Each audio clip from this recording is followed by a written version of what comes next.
აი. თან ვილაპარაკოთ, ბრატსი. ვილაპარაკოთ რაზე? ჭეშმარიტ ღერძზე? ისაუბრე. არა.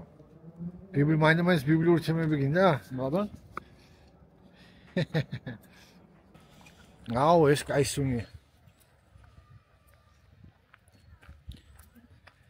აგ რა თემაზე გინდა რომ ვისაუბროთ? იმაზე. იაკობი როს რო ღამე ბრძოლა ქონდა. ძაღლზე რო შეეხო. ფენუელი? ხო. იმაზე სახსარზე რო შეეხო. ხო. აი მაგ თემაზე.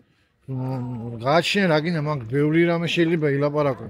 ანუ აი რას ემსახურებოდა აი რატო? ბიჭო, არის ორი ვერსია მანდ. წამოწე. რომ ეს არის ორი თქმულება. ხო. ბიბლიაში რომ იყო ესავის ანგელოზი ეს და მასთან ჰქონდა ბრძოლა. ხო. ნუ ამას ოფიციალურად იუდაიზმში იყოფა რა აზრები. ხო. მაგ მხრივ. ანუ ერთიანი შედეგი აზრი არაა. კონსენსუსი არ არის. ნუ კონსენსუსი არა, მაგრამ ეს არა იმათ რა ქვია. ამის გამო რომ იკამათო და შენ ერეში ხარ და ესეთ რამე არ ახასიათებს იუდაიზმს საერთოდ. ეს ახასიათებს უფრო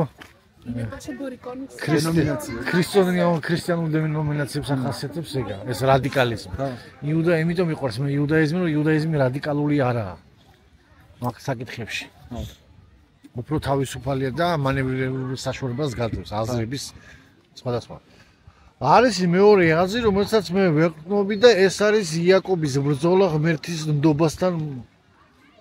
ნდობის მოსაპოვება? არა. ღმერთის ნდობა არდობას შორის. ანუ იაკობს ჯეროდა ღმერთის, მაგრამ ის ნდობა არ ქონდა, რომელიც ნდობაც უნდა ღმერთს იაკობისგან. აიგე? აქ ძალიან კაი რესტორანი, ბარი და კლუბი არის. აი ხა ის კარებია. ანუ ის ნდობა არ ქონდა იაკობს ღმერთისადმი, ამიტომაც ღმერთმა იაკობს ჩაუტარა ეს გამოცდა. ხო, გამოცდა ეს ბრძოლა. სპეციალურად მოუწყო ისე რომ ფორმით იქნებოდა. ნუ, არ ვიცით, რო წერია ბრძოლა, ამბობენ რომ ბრძოლა იყო, ჭიდაობენ. მე ახლა არ ამგონია რომ ეჭიდაობენ. ანუ სიტყვიერად ლაპარაკი. ხო, მე მგონი უფრო სიტყვიერი კამათი იყო ამ შემთხვევაში. უფრო ისეთი იყო. ხო და ამის შემდეგ იაკობს ღმერთი არქმევს ესეთ რამეს, რომ ამერიდან შენ ხარ ისრაელი. მაგრამ ისრაელი ძალიან საინტერესო ტერმინია თვითონ სახელი, ძალიან ბევრს არასდროსად ესმის. იმიტომ რომ იქნება ღმერთი უნდა შენ ღმერთს ებრძოლეო და გაიმარჯვეო და ამიტომაც ივრითული ტექსტი გაძლევს საშუალებას გაიგოს რომელ ღმერთს ებრძოლეო.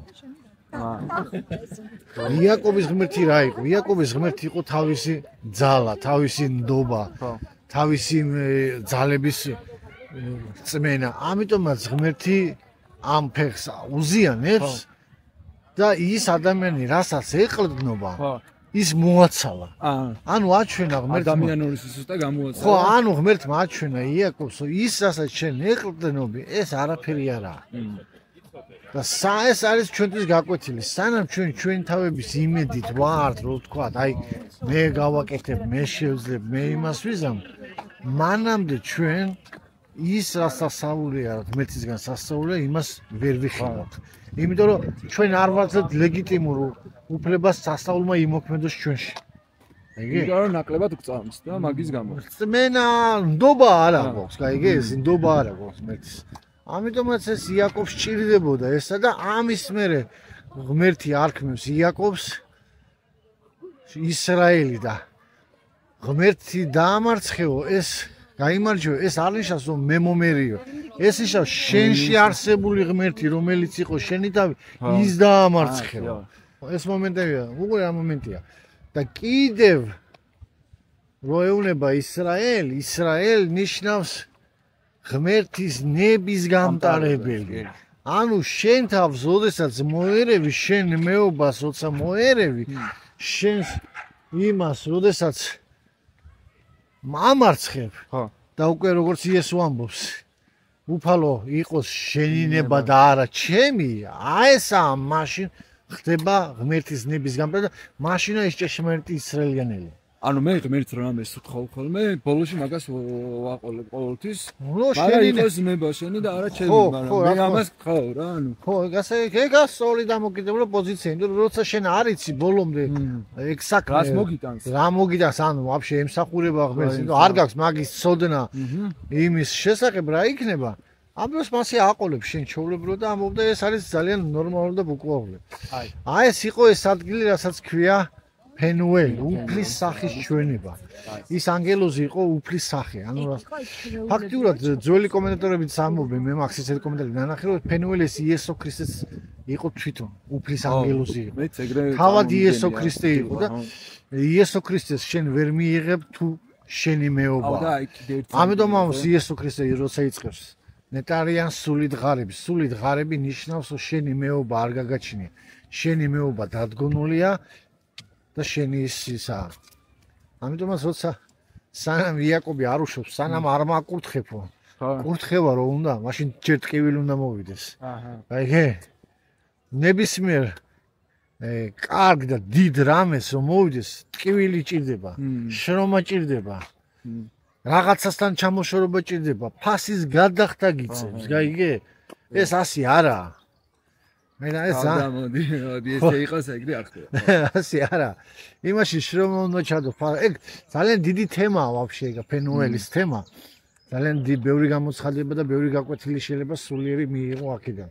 ეგ საინტერესო არის. კიდე იცი რომელი ადგილი გავიგე სწორად იმედია დამალული მაცას ნახევარი დამალული მაცას. აფიკომანი? ხო, როცა ანუ ეს აბრაამის ნახევარზე რო იყო და იესო ქრისტემ რო ბოლოსერობის დროს მე ვარო ის ნახევარი დამალული მაცა. ხო, გუშინი ვილაპარაკა მაგაზე ზუსტად მაგ თემაზე იუდას და იმაზე რო იყო იუდა მეზიარა თუ არა და ეგ მომენტი კაია რო გამახსენე ახლა მაგ მომენტს შევავსებ კიდევ. უყურე მესამე მათ სასმის სვამდენ უკვე რომელსაც ქვია გამოსყიდვის სასმისი იესო ხო გამოისყიდა. ეს არის ახალი აღთქმის სისხლი. თქვენს მიერ გაღვრილიო. ყველა აღთქმა საერთოდ ჭირდებოდა სისხლი ძველ აღთქმაში. ეს ასე იაკოვის აბრაამთან რო გახლით ჩადაღმერთა ხო, აღთქმაში შესვლას ჭირდებოდა სისხლი. რატო უნდა ყოფილიყო მაინდა-მაინც ცოლი ქალიშვილი? ქალიშვილი, იმიტომ რომ ოდესაც ადამიანი მოიყვანდა ქალიშვილს, ეს ქორწინება იყო აღთქმა. აღთქმის სიმბოლო იყო ის სისხლი, რომელიც ის მოდიოდა. ამიტომ იყო ძველ დროში ეს ძალიან მნიშვნელოვანი და ძალიან ისეთი რამე იყო. აიგე? ამიტომაც უგზალოს ბიბლია ქორწინებამდე ურთიერთობებს გძალავს, იმიტომ რომ აღთქმა აღარ არის, აიგე? აღთქმის ადგილი აღარ არის. ხო, აღთქმა აღარ არის და როგორ უნდა შედიხდეს ნება? ხო, ნუ არის რაღაცა გამონაკლისები, რასაც მაგაზე სხვა დროს ვილაპარაკოთ მაგ თემაზე. იმიტომ რომ იესო ქრისტე წმენს ყველაფერს და იესო ქრისტეს მსხვერპლის რო მაგაში მდგომარეობს, რომ აღარ ჭირდება ეს სისხლი, ამას ყველაფერს, მაგრამ ეს არ ნიშნავს, რომ შენ აკეთო ის. არა, ხო. აიგე? ნუ ამაზე სხვა დროს ვილაპარაკოთ, მაგრამ უყურე ამ მომენტია. ამ დროს მესამე სასმის როცა იღებს იესო ქრისტე იღებს დაფარულ მეორე ნახევარ მაცას. რა ქვია? მაცა. ხო, მაცას იღებს. ეხავს ის დამალული მაცა და ეს დამალული მაცა არის ზოგადად რომელიც მოწმობს იესო ქრისტეს აღდგომას. დამალვა ნიშნავს მის დამარხვას სიკვდილს გარკვეულ დროს გამოჩენას. ხო და ბოლოს მიდის ეს მიდის იღებს ამ სიმას პულს და ეხზე ეუბნება რომ მაგრამ ეგ ტრადიციაში იყო იურითულ ტრადიციაში რომ აი მაგ დღესასწაულის ეგ არის საპასეკო სედერი. ხო. სედერი ნიშნავს წესრიგს. აჰა. საპასეკო სუფრის წესი ჩვენ ხო გვაქვს ქართულებს? ქართული სუფრის წესები როგორ არის? ეს და სულ რაღაცაა. ამი? ხო, რა მაგარია. მოიცა. აი ხალხო ამით ივსება. უსტვა. საიდან ამის საინტერესო ზევით ხოკობია მიწიდან. ზევით, ანუ წამი ზევით არის და იქიდან იცოდა. რა მაგარია.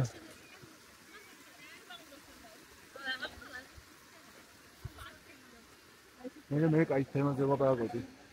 ხო და სედერი ნიშნავს საპასეკო წესი. მომზადე ხო? მომზადე. ხო, წესი, საპასეკო სედერი. წესი ნიშნავს, სედერი არის წესრიგი საერთოდ.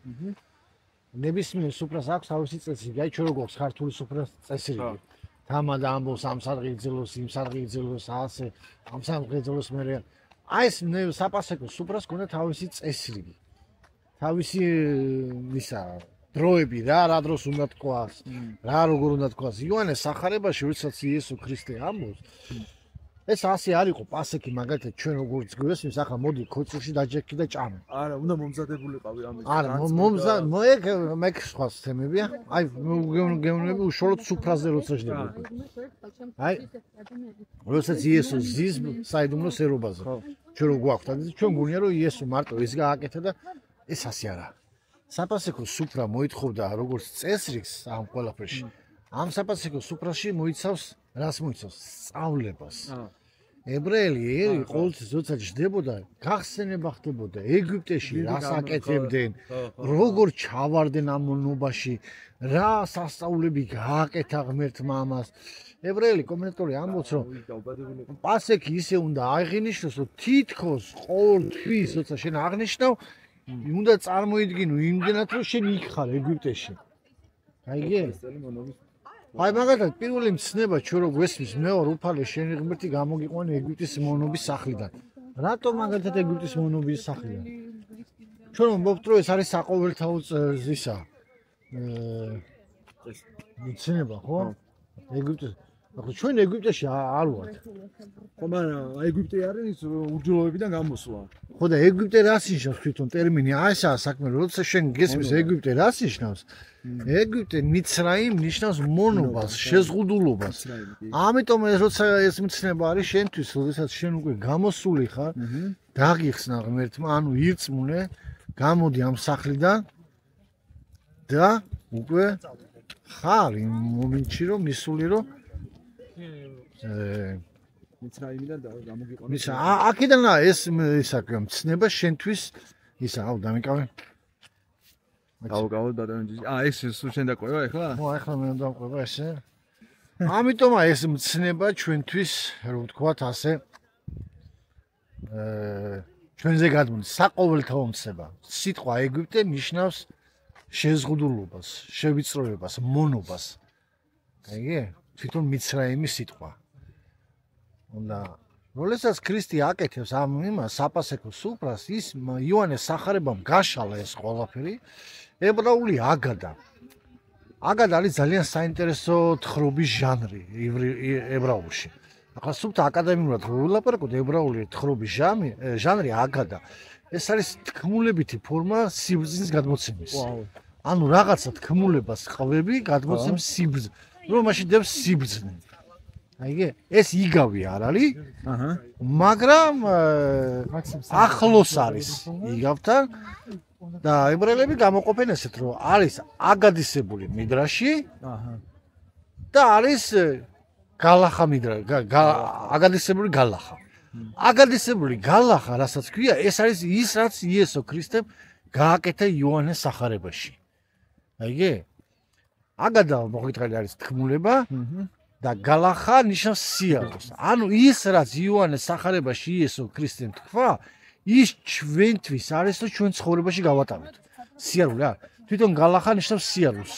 ღმერთთან სიარულს ცემების მიხედვით ცხოვრებას. გალახას მიმდევარი იყო, როცა ღმერთთან დადია და ნოე გალახის მიმდევარი იყო, რო ვთქვათ ასე. იმიტომ რომ ასე გალახა იქ მაგაზე ხო წერი. ხო, აქედან გამოდის ესეთი სიტყვა ხაგ, ფუძე არის ხაგ, სიარული.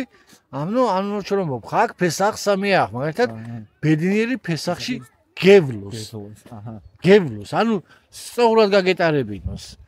და ამიტომაც ამას პავლე მოციქული რომ პასქა იესო ქრისტე არის ჩვენი პასექი. ანუ იესო ქრისტეში ვიერო და ამის მაგალითს აძლევს იესო ქრისტე იოანეს სახარებაში, როდესაც თელ გაკვეთილს უტარებს ამ ყველაფერს, გაიგე?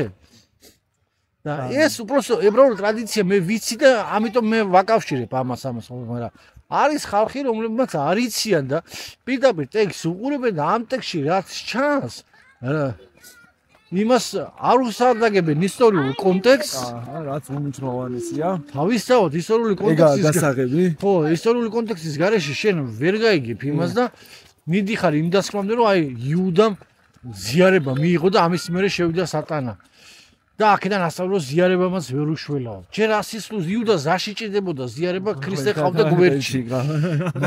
მარხვაც არ ჭირდებოდათ, ბიჭო. მოციქულებს. ხო. აიღე, რატო არ მარხულობდნენ? მეფე აგერ ყავთო, ბიჭო. ვიზონდა იმოხულოს.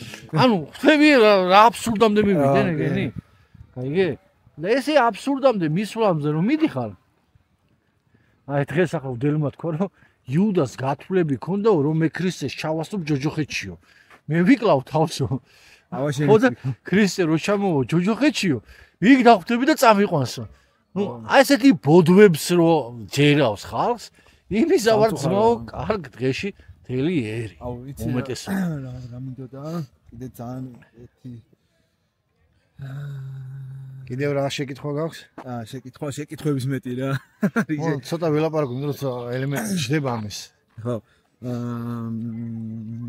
კიდე აი იესო ქრისტე ამაღლდა რომელი მთიდან?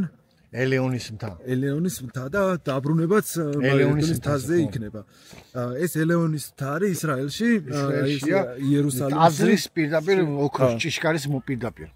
იერუსალიმს ჰქონდა 12 ჭიშკარი. ხო. ესე? ვა, რა საინტერესოა. ხო, თითოეული ტომი შედიოდა ეს უნდა შესულიყო. თავის შესასვლელი ქონდა თითოეულ ტომს. ეს ოქროს ჭიშკარი, რომელიც არის, ეს არის ელეონის მთის მოპირდაპირ. ეს ელეონის მთა გაიხსნება, როგორც ზაქარია წინასწარმეტყველება. აი, მოდი ცოტა მომავალში წავიდეთ ახლა და კითხვას დაგისვამ განდიდებულ სხეულზე. აი, როგორი მოლოდინი გვაქვს ქრისტიანებს? აი მაგ განდიდებული სხეულის, რომელიც პირველი იესო ქრისტეს ჰქონდა მკვდრეთით აღდგომის. ნუ ჩვენ ხედავთ იესო ქრისტეს შეეძლო უპრობლემოდ გაეკეთებია ტელეპორტაცია. განდიდებულ სხეულში. როცა ნავით გაუშვა და იქ დახვდა. არა, მაგას ვერ ხედავთ ჩვენ. ეგ არის არა, ეგ არის ვარაუდია. მე რა თქვი ახლა? ხო, ეგ არის ვარაუდი, ტექსტი ორნაირად იყოფა, იმიტომ რომ იქ ბერძნულში რო წერია, შეიძლება ივარაუდო რომ ჩქარა დახვდა, იესომ ჩაასტრო ეს მომენტი. ხო, ნუ ზოგიერთი თვლის თუ იქ სასწაული იყო იესომ ტელეპორტაცია გააკეთა. ნუ არის. ნუ არ უარყოფ არც მაგას. არ უარყოფ მაგას. მე ისი ვერსიაც მესმის და ეს ვერსიაც მესმის. ასე რომ ტელეპორტაცია კი დაკეტილ კარშიო შევიდა მაგას. დაკეტილ კარში შევიდა. მარა ჭამა და სული არ იყო და ეგ ჭამა არა, სული არ იყო, იმიტომ რომ სხეული ბიჭო. არა, დაკეტილ კარში შევიდა სული, მარა იქ როს თევზი ჭამა, ეგ იმას ნიშნავს ხო რომ ანუ ფიზიკური სხეული ხო? ძალიან მარტივი ლოგიკური კითხვაა ხო? მერსონ დომოდა სულით ადამიანის მარტო სული ყოფილიყო, ადამიანს სხეულს აღარ შეუქმნიდა. იყო ის სული და всё. მაგრამ ღმერთის მიზანი იყო რომ ადამიანი ყოფილიყო ამ სხეულში. აიგე? ამ სხეულმა დაკარგა ის პირვანდელი დიდებულება რაც ქონდა ედემის ბაღში და ამის დაბრუნება ხდება მხოლოდ იესოს ცხოვრების მეშვეობით და მისი მეორედ მოსვლით. ანუ ის რაც ედემის ბაღში ადამიანი გარდაიცვალა, რასაც ქვია მოკვდებითო, ამას ნიშნავს სიკვდილი, რომ მოკვდებითო, ანუ თქვენ სხეულებს აღარ ექნება უნარი იცოცხლოს მუდამ და არ დაზიანდეს. და ანუ ჩვენ ხო ვიცით რომ როცა ღმერთის სამეფო მეფობა იქნება ქრისტეს 1000 წლეული და მაშინ ადამიანები გარდაიცვლებია როგორც ახალგაზრდები, ხო? ნუ ეს ესაია ამბობს მაგას ამბობს პოეტურად ესაია. გარდაცვალება, აი რასაც ქვია სიტყვა გარდაცვალება, კაი სიტყვა გვაქვს ჩვენ ქართულ ენაში, ეს ძალიან კაი სიტყვაა, რომელიც ნიშნავს შეცვლას. ანუ ახალგაზრდები შეიცვლებიან ისე, რომ ამას სიკვდილი არ ერქმევა. და აი მაგის მერე არის გოგი და მაგოგი, ხო? აი ეს ციდან რო არა, მანამდეა გოგი. ციდან რო ჩამოვა ცეცხლი. ეს მანამდეა. მანამდე არის? ან მე როგორ წარმოვიდგინე, იცი? რომ ანუ ანტიქრისტეს 7 წლის მერე ქრისტე მოვიდა და აქ იქნება მისი 1000 წლეული მეფობის და მერე გოგი და მაგოგი 1000 წელი როგორც არის აი წმინდანების ადამიანების ცხოვრება, ასევე 1000 წელი ურწმუნოების გასამართლება. იმ მთელი მსოფლიო ადამიანი რომელიც ჩადგა მათი გასამართლება იქნება. ვინ გაასამართლებს? ისევ ჩვენ გავასამართლებთ მათ, გავასამართლებთ იმ ანგელოზებს, რომელმაც ვერ შეინარჩუნე თავისი დიდება. ეს 1000 წელი არის სასამართლო პროცესი იქნება ურწმუნოებისათვის. მორწმუნეებისათვის ნეტარებაში ცხოვრება იქნება. და მე ახალიცა და ახალი მიწა. მე უკვე ახალიცა და ახალი მიწა და ესეთი ისაა და მე საბოლოოდ უკვე რო ნადგურდება ბოროტება და ისა. დედამიწის დაწვა, ხო, ესე მე უკვე არის ეს ყველაფერი ძმა. კაი ძმა, აბა გამოვწოთ ახლა. ჩვენი ელი მონოლოგი ქონდა, დიალოგი უკვე ოკეი. და